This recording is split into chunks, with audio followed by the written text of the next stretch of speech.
This video contains spoilers from Season 3, so if you haven't seen it yet, click off this video. So the English dub for Teasing Master Takagi-San Season 3 has finally premiered. And let me just say one thing. The international distribution of the Takagi-San anime is the very definition of inconsistent, from the platform it's available to watch on to the companies responsible for the English dubbing. Now don't get me wrong, I am grateful that they are providing us with official ways to watch Takagi-San outside of Japan, but come on! Now for Season 1, we have Funimation responsible for the English dubbing, and for Season 2, we have VSI Los Angeles. And now, for Season 3, we have Sentai Filmworks in charge of the dubbing.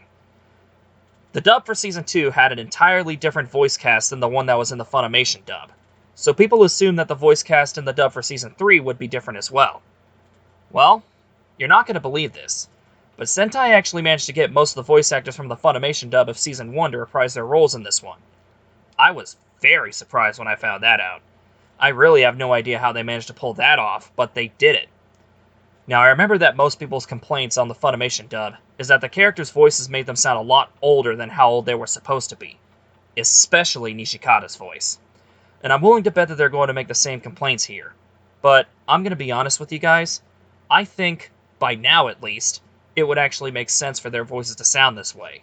Because, well, at this point, the characters are getting older. As of right now, we only got one episode of the English dub, and so far I like it.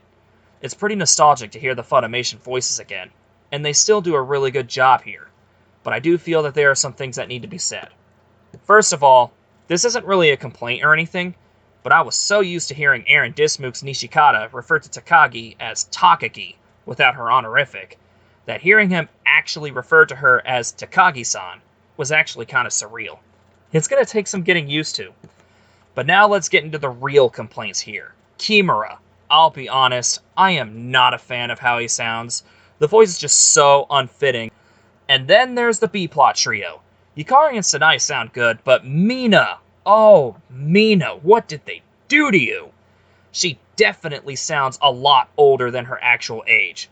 I'd say the voices she had in the previous seasons were a hell of a lot more fitting than the one she has here. But this is all just my opinion, and I don't mean any offense towards any of the new voice actors when I say all this. But other than all that, so far I'm liking the new English dub. And I'm also really happy for all the original voice actors getting to reprise their roles.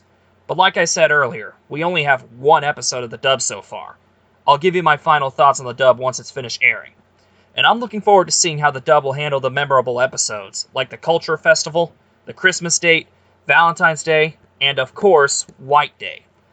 I'm still looking forward to seeing the movie when it comes out, and I'm hoping that if it gets an international release, we won't have to wait a long time after it premieres in Japan to be able to see it. And I'm still hoping that the Moto spin-off gets adapted into an anime.